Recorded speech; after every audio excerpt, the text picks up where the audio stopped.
Hey guys, beautiful day outside today. Um,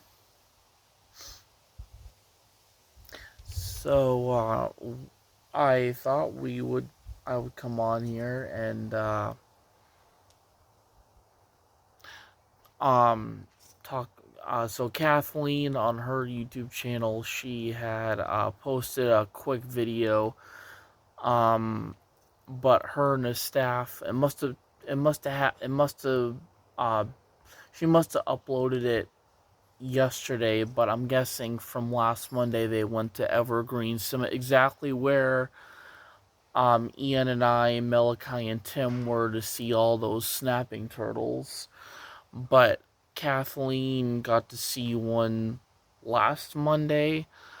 Um, but I wanted to actually tell you all about snapping turtles and why it is not good. Because when we think of an animal, or really animals that have the ability, once they bite down on something, it's a bite and release. But it's a terminology in the animal kingdom where an animal will bite out of self-defense and they'll release. Or something, because we have other reptiles here in Maine. We've got, gardener snakes. We've got milk snakes. I will say a lot of the snakes we have are not venomous. I will say we have water moccasins, but they don't have enough venom to kill you.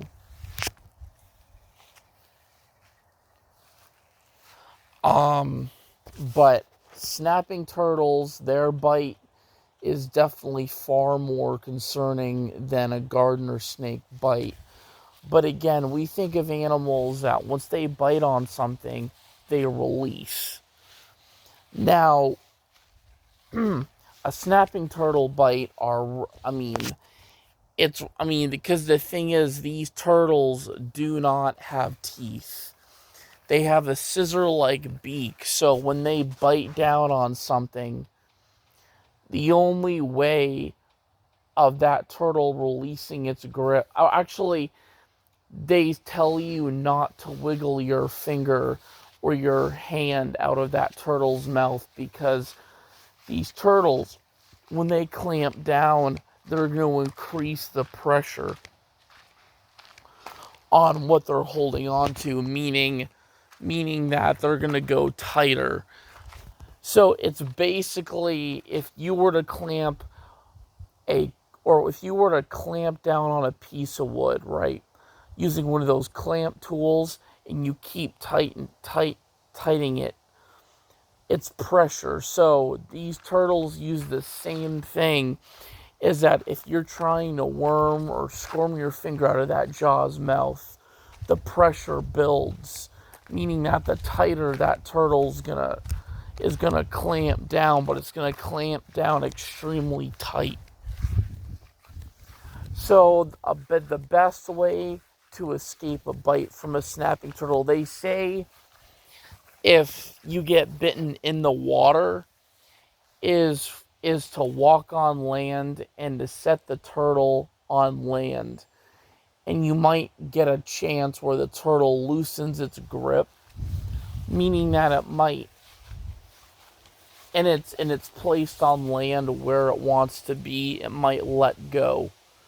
But cases, so what you want to be careful is, if you get bitten by one of these turtles, a common snapping, and that would go for its cousin as well, but its cousin is much more large. It looks more prehistoric. I mean, we're talking about the alligator snapping turtle from the bayou, but they share a home with another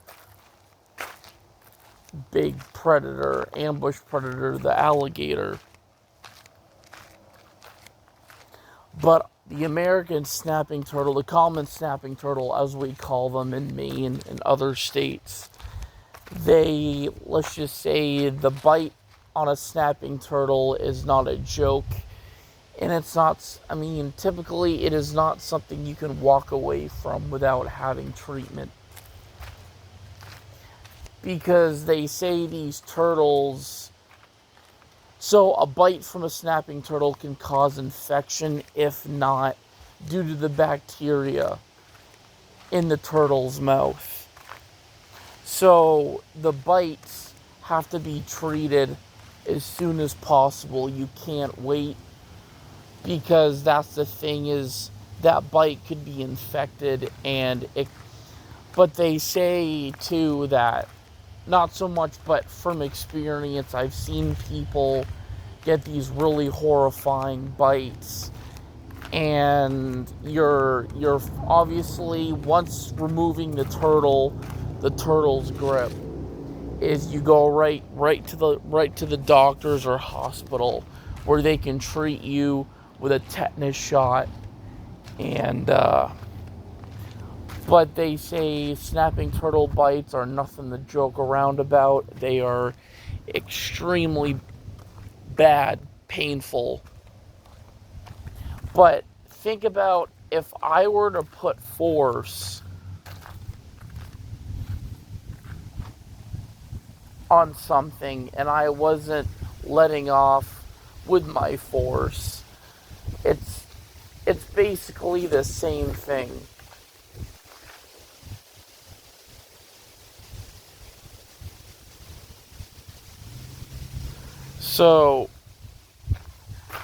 So unlike animals that have that way of biting and then releasing, we think, when we think of reptiles, especially reptiles that strike, other than constricting snakes like ball pythons, or big lizards like a monitor lizard, gardener snakes, you get bit, it's usually a bite and release. But snapping turtles, I mean, people sometimes forget that these animals, once you're bit, you either have, so the thing is, another way of releasing the turtle's grip, as the turtle tightens its grip on your skin, and you want to make sure that where they bite down, that the pressure doesn't lead to a bone broken or an artery, because they say when you get bit by these guys, it draws a lot of blood. Blood's going to be coming out.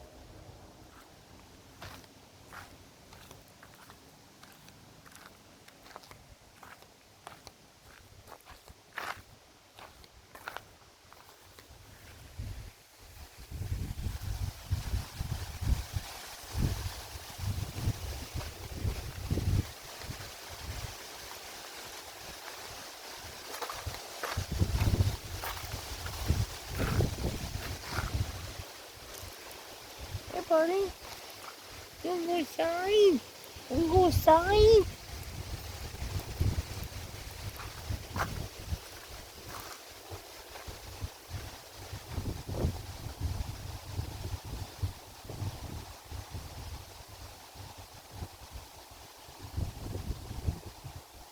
But unfortunately, the turtles that are in Evergreen Cemetery, at least the ones we counted back in June, that was really that was because of us.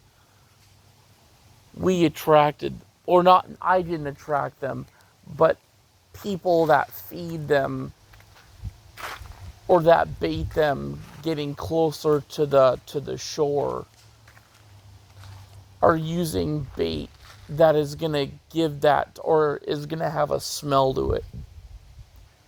And since snapping turtles eat meat, they're going to, and it has a smell to it, they are going to be attracted to it. Because people will use fish guts, anything that draws those turtles to shore.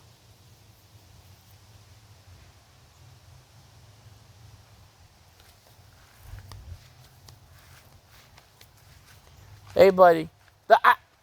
Hey, you want a stick? Oh, ready? Ready? Come on. Come on, bud.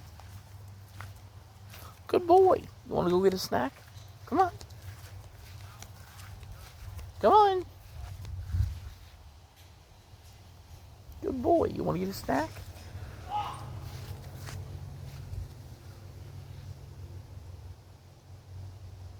You're okay.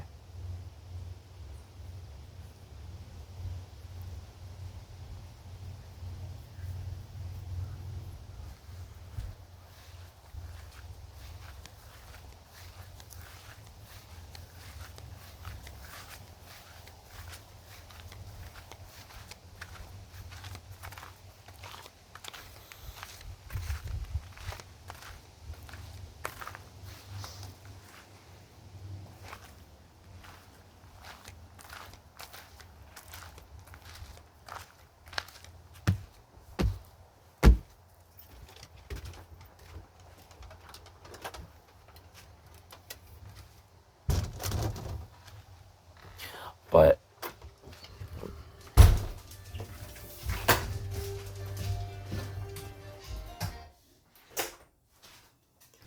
What are we doing live out there? yeah, I'm doing a lot. Yeah.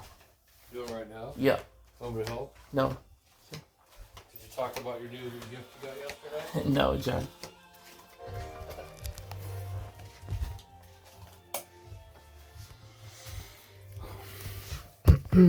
But that's the thing is that snapping turtle bites, they say, are one of the worst bites out of any kind of reptile, because these animals build for pressure, meaning that when they clamp. Okay. I'm sorry, buddy.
Yeah. Have you tried it? No.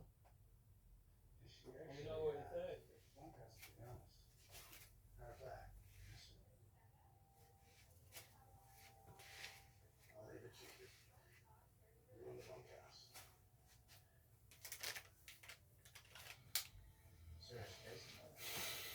All right.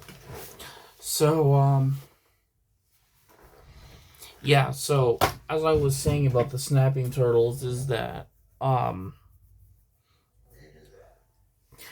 is that typically when you are bitten and as I said, the turtle's not going to let go, is so putting, obviously watching out for this turtle's beak, but basically trying to pry the turtle's mouth open with a branch, with a stick, but instead of closer to the beak, you do it towards the back, because but making sure that turtle's gonna, hopefully gonna clamp down on the branch, then that person, trying to release their finger, or wherever the turtle's, but where their jaws are.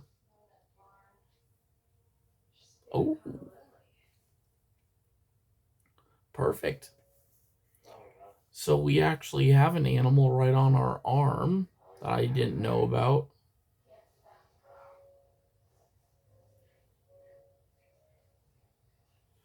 This, I think, is a gold. What is it? Gold mining beetle or gold. Yep. You can see, but he's crawling on me. But I'm gonna release him outside. But they call them the gold mining beetles. The gold June. They're not. But they're here. Yeah, I'm gonna get this guy. Nope. There we go.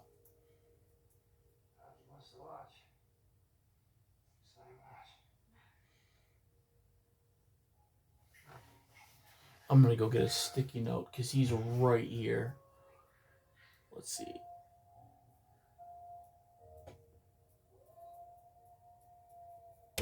He doesn't belong in here. So he's actually gonna go to the light. He is harmless. He's an adult, but that is a gold mine beetle. They call them the golden June bugs as well, but yeah, so you see how he's. Let's see if I can catch. Oh, he fell in the my dad. Oh no.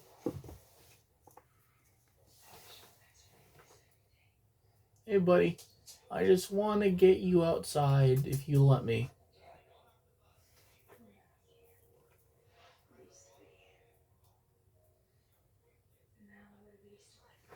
Come on. Alright, I'm trying to get this bug door. I got him. Get him. Can you get him?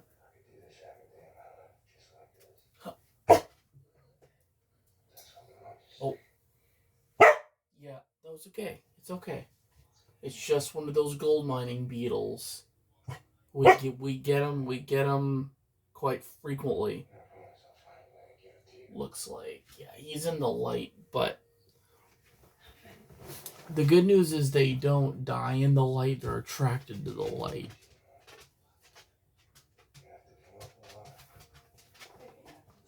You're okay.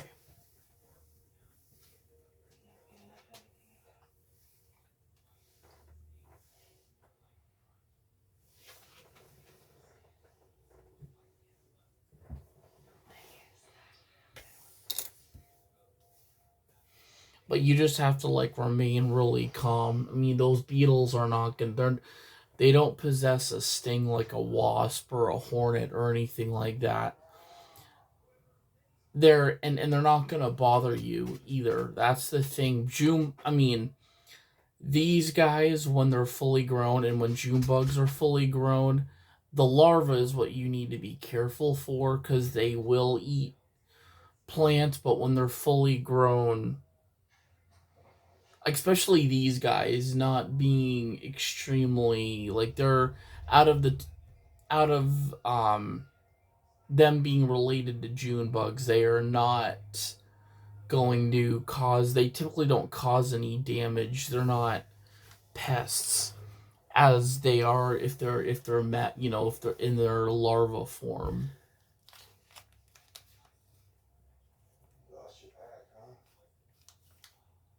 But it's cool. I had one on my arm, on my sweatshirt arm.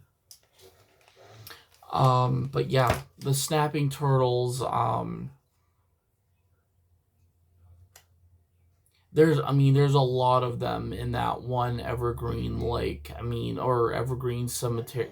By where those ponds are. But when I saw them, people were feeding them, and they were close because of that reason. Like Malachi and Ian. Well, Malachi got to sit with one, and he was as close where I'm sitting to where Thor's laying underneath the desk right now, but that's how close Malachi was.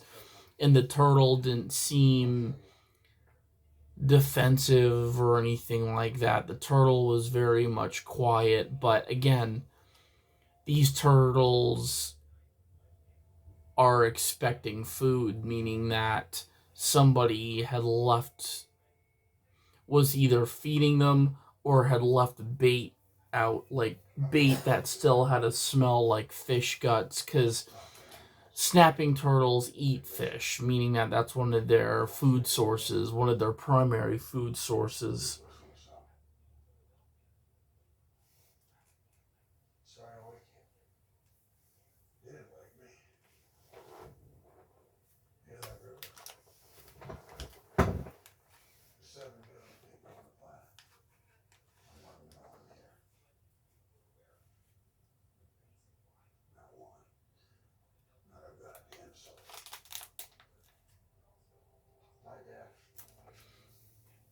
But I even heard, I don't know if it was a rumor. I think it was a rumor, and I'm like, I was kind of surprised about it, but I remember one of my friends in high school said that what was it, the that scientists, or at least main research facilities, wanted to put bull sharks in the Sebago Lake or something like that, or to eat some of the increasing pike population, because that's the thing. Pike are a predatory fish. They're not an apex predator, but they pike prey on other fish and some of their and on their own kind. But if you add bull sharks to that mix and you put them in the Sebago Lake, they're gonna eat everything. They're not gonna leave anything behind, because sharks are top of the food chain. And that's the thing. What people don't know about bull sharks is that say they survive in salt water and fresh water. And they're actually, I think, one of the only few species that can survive in both.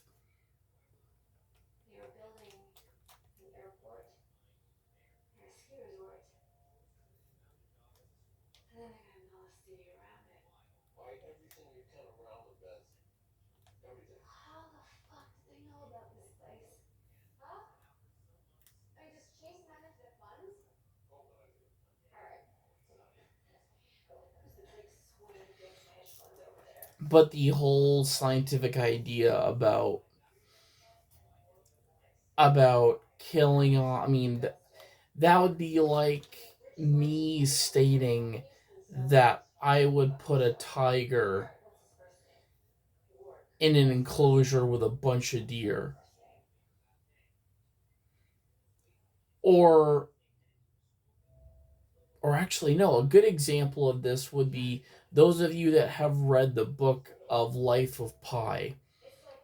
And it was also a movie as well, but it was an Indian man on a boat with a tiger.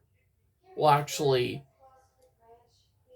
So there was a bunch of animals on that boat. There was a zebra, there was a hyena, and there was a orangutan in the movie.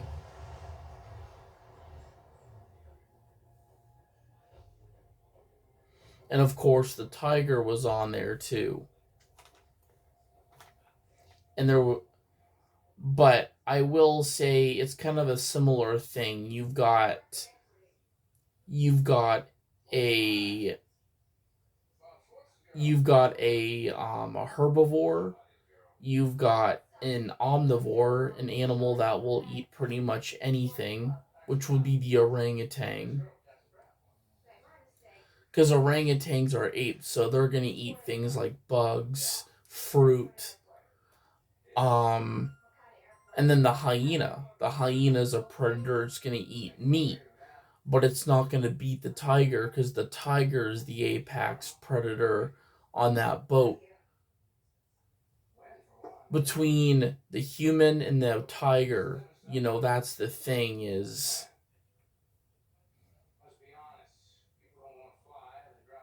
but it's similar of when you put those bull sharks in a lake.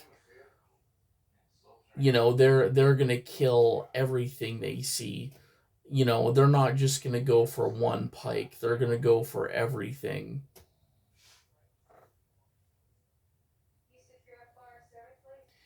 And that would decrease populations of other animals as well, of other fish like pike and other fish that, but pike are predatory fish. They will eat other fish and they will eat their own kind as well. But if you put bull sharks in that mix, those pike are going to be defenseless as hell.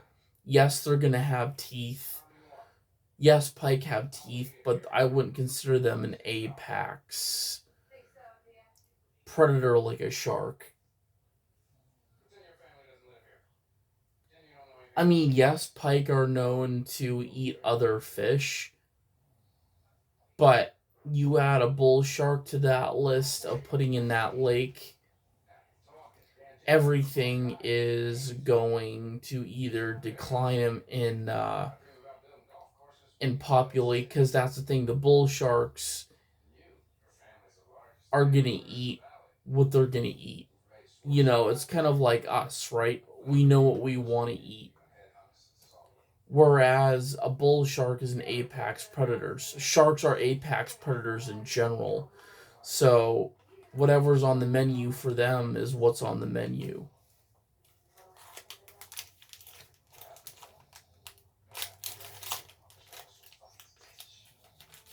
Especially having the idea of putting an apex predator in a lake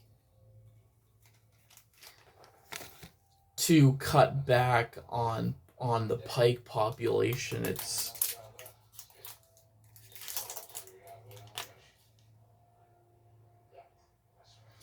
but I'm doing a taste test. My dad bought these Reese's PB&J Reese's peanut butter cups, but it says that they use grape jelly, so we're gonna try them out.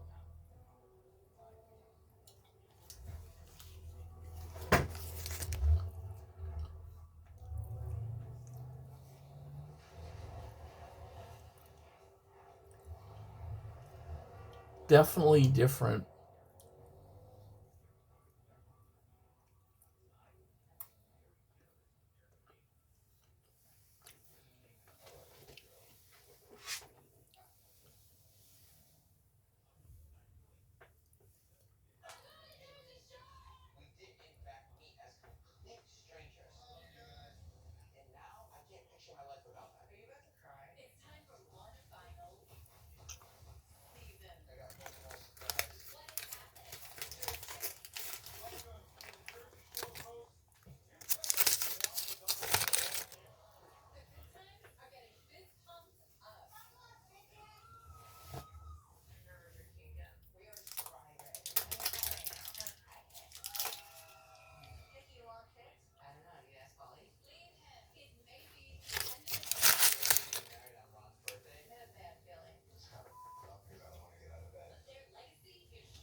But even having bull sharks in a lake or a pond isn't just as it's not as risky. I mean, it's just big as a risk as people beachgoers, you know.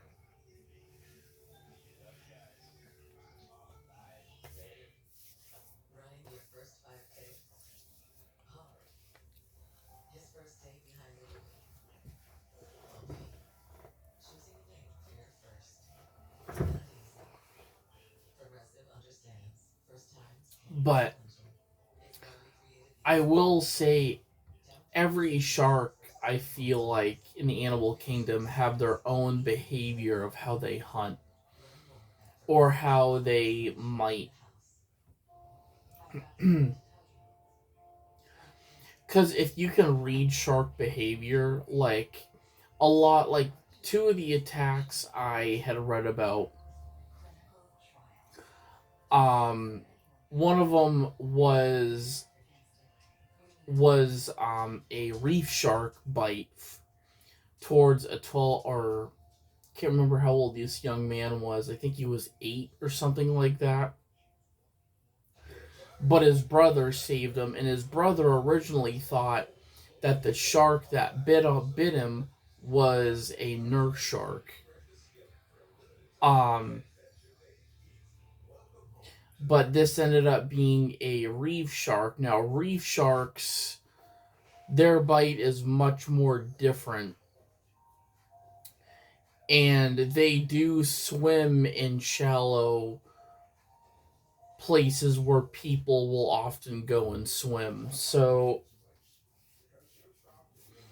between a reef shark, so reef sharks, they so a lot of sharks will behave. So what reef sharks will do is when they feel defense, because this sounds like this bite was like they're not targeting people. It sounds like maybe this young man was swimming possibly in that shark's like general zone. But when a reef shark has defensive behavior, they typically will do a figure eight in the water, or they say they'll kind of like arch their back, it says, or and then they'll kind of like dart their fins backwards, which would lead to a bite if that young man was swimming either close or at least in proximum distance where the shark could be feeding, or where, because these sharks, I mean nurse sharks, they eat crabs and other crustaceans. But going back to the bull sharks, now bull sharks, when they bite on something, they'll nudge it or they'll bump into it and then they'll strike. They call it, I think it's called bump and bite, but that's the terminology for a shark like a bull shark. They'll bump, kind of get a feel for what it is, and then they'll clamp down. So again, I think that would be definitely a huge risk. I mean, even if these were not big bull sharks, but you think about the size too. Um, I mean, still, I think it's a really huge risk of decreasing the pike population. I feel like that was just really. I think it was just a hoax. Somebody wanted to say that because they were just angry with maybe catching a lot of pike, or possibly pike going after their trophy fish. But you can't ignore pike as a species because they are a predatory fish and they're going to eat other fish. Um, and you really can't blame them. It's exactly how we like to blame predators for missing livestock. It's the same thing with predatory fish. Is that if something like that takes your bait, there's nothing you can do about it. Put new bait on, recast your line, or avoid the area. Don't fish in that spot.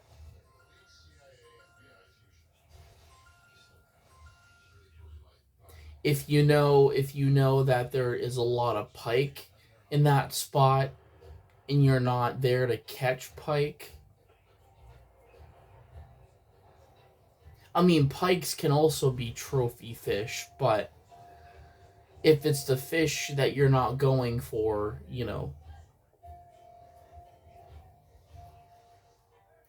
because typically when you fish in a lake or a pond, you want to educate yourself and do research on what kinds of fish inhabit those lakes and ponds.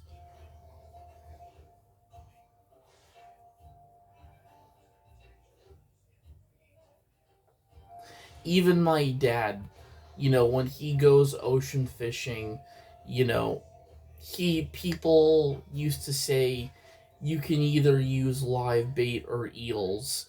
But typically if you want to get the bigger bites and the bigger fish, always eels are the answer to that.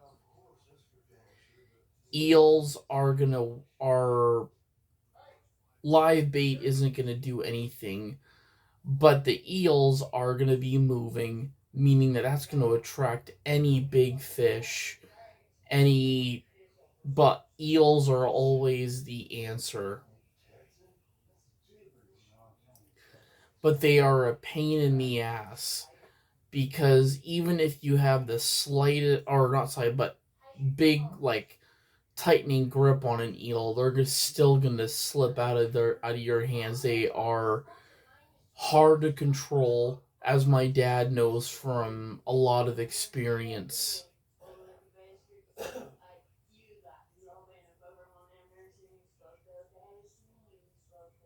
Slippery as an eel, as they say.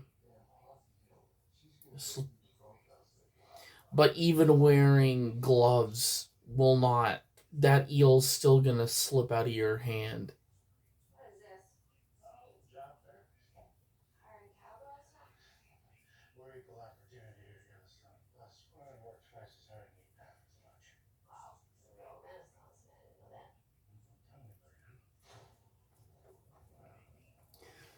But the whole snapping turtle thing is, don't feed the turtles and you'll be good. And they won't be coming as close to the shore either.